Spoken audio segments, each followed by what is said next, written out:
Hello dear students, myself Professor Meshramkar Sunetra, Assistant Professor in Department of English, J.A.T, Arts, Science and Commerce College, Malegaon.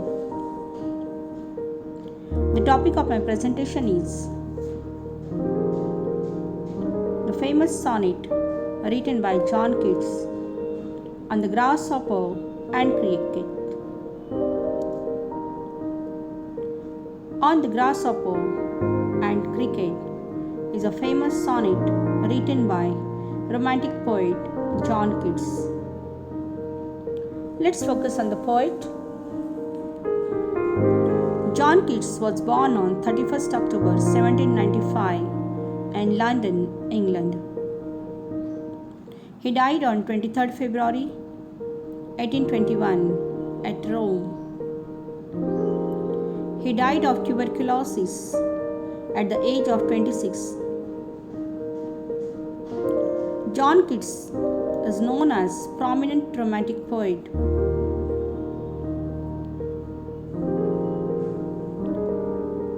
This poem is a famous sonnet written by Keats.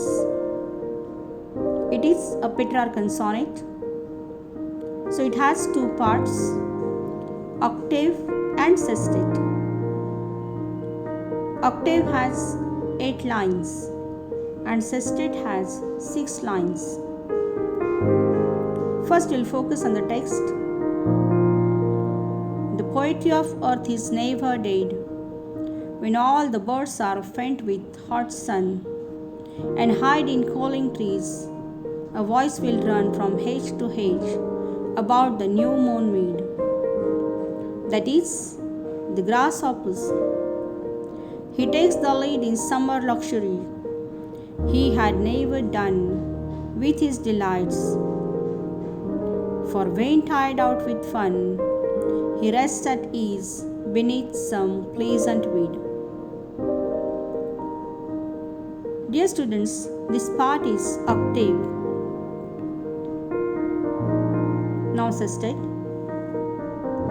The poetry of earth is ceasing never on a lone winter evening when the frost has wrought a silence. From the stove there shrills the cricket's song, in warmth increasing ever, and seems to one in drowsiness half lost. The grasshoppers among some grassy hills.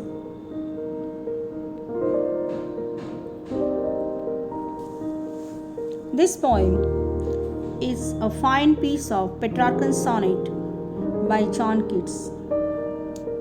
He wrote this poem in December 1816. This sonnet was inspired by the beauty of nature. Dear students, we find that usually poets find beauty in spring season and in good weather. But Keats is different because he finds nature beautiful in all seasons, including hot summer and cold winter. This poem is a symbolic poem.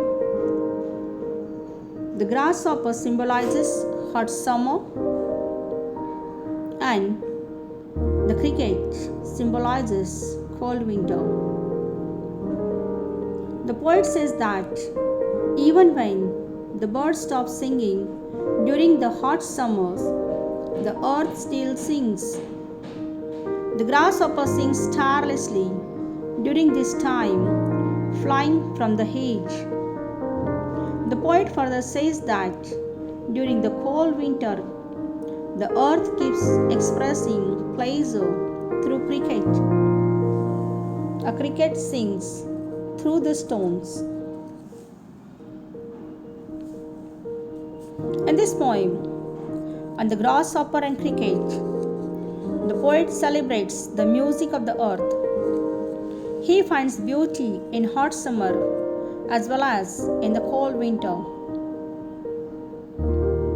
As grasshopper is a symbol of hot summer and the cricket is symbol of cold winter, the poet says that the music of nature or earth is always alive, whether it is hot summer or cold winter.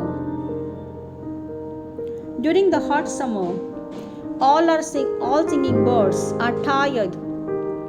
They take rest under the shady branches of trees. But even if they don't sing, the song of nature goes on.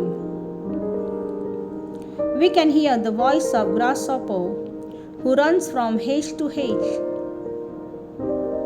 He keeps singing tirelessly, and when tired, he takes rest beneath some weed. A grasshopper carries on the duty of singing. He sings the everlasting song of nature. He is a fun-loving insect, cheerful insect.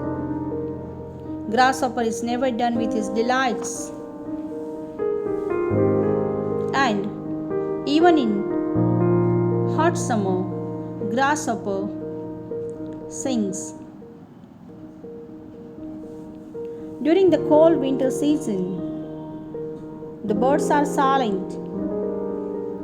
There is utter silence on the frosty winter days. But the earth has its own way of expressing pleasure and choice. The song of a cricket can be heard, which breaks this silence. The cricket sings from the stones, but not from the trees. The song of cricket appears to be increasing the warmth every moment. People are able to hear it sitting in their houses.